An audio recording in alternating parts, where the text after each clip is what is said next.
Hello friends, welcome back to trading with peace and I hope you guys are trading with peace. और आज की इस video में हम बात करेंगे विनप्रो इंडस्ट्रीज़ लिमिटेड के शेयर को लेके, जिसने कि फ्राइडे के दिन 29 जुलाई 2022 लगभग 19.32% का एक रिटर्न दिया और 0.85 कंसिडरिंग इट्स प्राइस, इसका जो परसेंटेज इंक्रीज है वो अच्छे खासा हुआ है। तो क्या कहता है इसका टेक्निकल, क्या इसका फंडामेंटल, क्या कंपनी का बिजनेस, सब हम इस वीडियो में बात करेंगे। चार्ट कुछ ऐसा दिखता है कि ये 10 मिनट की कैंडलस्टिक है। लास्ट जब आप देखोगे ये जब स्टॉक भागने लगा तो इसके बाद सीधा लगभग जो चार्ट हमारे सामने है वो 11:25 तक का है। उसके बाद इसने अपर सर्किट हिट कर दिया। तो क्या इसका अब आगे का आप स्ट्रेटजी बना के रख सकते हैं अपने पास, तो इसके ऊपर हम बात करेंगे। टेक्निकल्स में जाने से पहले क्विकली इसके फंडामेंटल एक बार देख लेते हैं, क्योंकि जिन लोगों ने अभी स्टॉक नहीं खरीदा हुआ तो उनको क्या लगता है कि खरीदना चाहिए नहीं खरीदना चाहिए।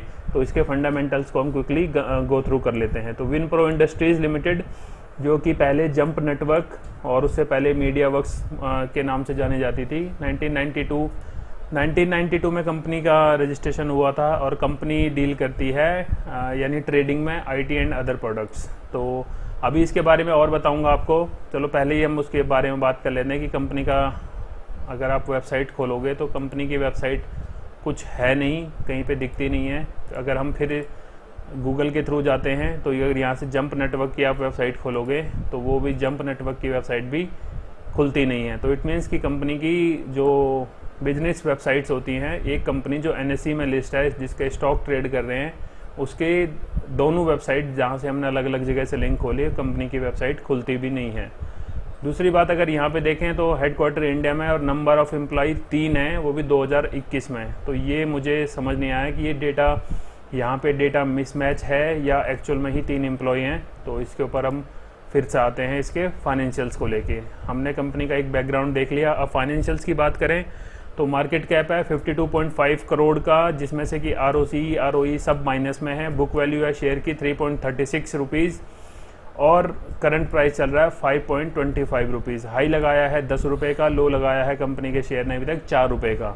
जिस हिसाब से लो लगाया है, अगर अभी आप लोग ट्रेड करना चाहते हैं तो मेरे ख्याल से आपका एसएल 3.9 के आसपास होना चाहिए।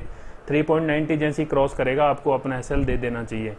इंडस्ट्री की पी आपके सामने है, सेल्स ग्रोथ माइनस में है, कंपनी के पास डेप्ट है 0.51 करोड़ का, रिजर्व माइनस में है, डिविडेंड कंपनी देती नहीं है। प्रमोटर्स के जो होल्डिंग है वो है 1.84%।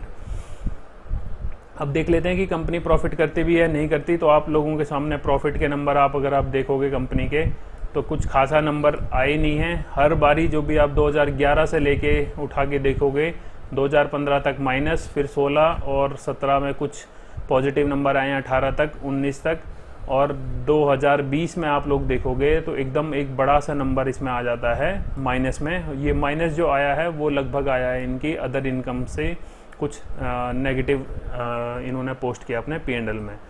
तो खासा कुछ प्रॉफिट है नहीं कंपनी के पास। 2022 भी जो इन्होंने क्लोज किया है, लगभग अभी जो इस टाइम अभी रिजल्ट आए होंगे मार्च 2022 में, तो वो भी माइनस 0.82 करोड़ के करीब है।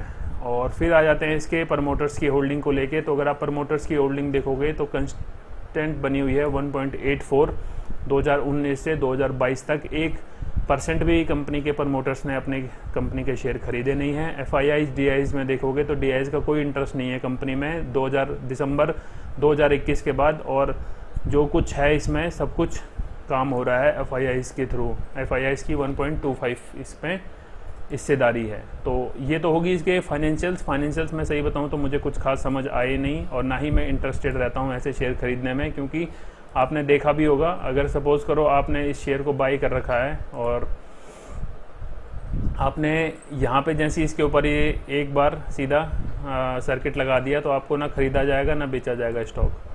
तो हम डे वाली कैंडलस्टिक पैटर्न खोलते हैं और अभी आप देखोगे कि ऑलमोस्ट स्टॉक एकदम नीचे की तरफ ट्रेड कर रहा है। अगर मैं आपको मंथ वाइज के हिसाब से दिखाऊं चार्ट इसका, तो कभी ये स्टॉक 105 रुपये के करीब, 103 रुपये के करीब ऐसे ट्रेड कर रखा है। और जो इसमें शार्प फॉल आया है जिस कैंडल में, वो आया है 98.5 से सीधा 139 का इसने लो लगाया है, और उसके बाद कंटिन्यूस एक साइड ट्रेंड में रहा। तो अब हम देखें इसके डे वाइज में, तो मैंने डे वाइज में कुछ नहीं, एक सिंपल जो मेरी सिंपल सी एनालिसिस होती है वही यूज़ की है, और हमने इसमें कुछ नहीं, एक ट्रेंड लाइन का रेजिस्टेंस मार्क किया है। तो वो मैं आपको दिखाता हूँ कैसे हमने क्या किया है। तो रिसेंट में हमारे पास एक ये ट्रेंड लाइन, यहाँ पे एक हाई था, फिर एक ये हाई अपने आप कनेक्ट हो गया, और अभी जो इसका रेजिस्टेंस जो अब आने वाला लग रहा है मुझे, वो रहेगा लगभग 6 रुपीज़ के आसपास। अगर ये शेयर सही में, अगर इसको सही तरीके से ऊपर जाना है तो इसको पहले एक बार इस रेजिस्टेंस को क्रॉस या तो एक बार ब्रेकआउट कर भी देगा, बट यहाँ पे सस्टेन करेगा तो हम इसमें एक अच्छी ग्रोथ मान सकते हैं। जिनके पास ये स्टॉक है उन्हीं के लिए मैं बता रहा हूँ कि वो एटलीस्ट इस नंबर तक का वेट कर सकते हैं। तो ये यहाँ पे अपना जैसे ही इस रेजिस्टेंस की इस लाइन के आसपास शेयर आता है तो आप अपनी कुछ क्वांटिटीज़ इसमें बुक कर सकते हो प्रॉफिट की, यानी आप एटलीस्ट अपनी कैपिटल सेफगार्ड करके अपना जो प्रॉफिट है उसके साथ खेल सकते हो एक अच्छे लंबे लॉन्ग रन के लिए। क्योंकि जिस हिसाब से हमने कंपनी का बिजनेस देखा, कि जिस हिसाब से कंपनी की हमने डिटेल्स जानने की कोशिश की, उस हिसाब से मुझे लगता है ऐसे स्टॉक्स में हमें हैविली इन्वेस्ट नहीं होना चाहिए। जस्ट आप अपना एक रिस्क लेके ऐसे कुछ स्टॉक्स ले सकते हो जहाँ पे आपको लगता है कि आप थोड़ा सा एक रिटर्न लेके इसमें निकल जाओगे, और अगर लॉस भी होगा तो आपको थोड़ा ही होगा, आप इतना बड़ा लॉस नहीं उठाएंगे।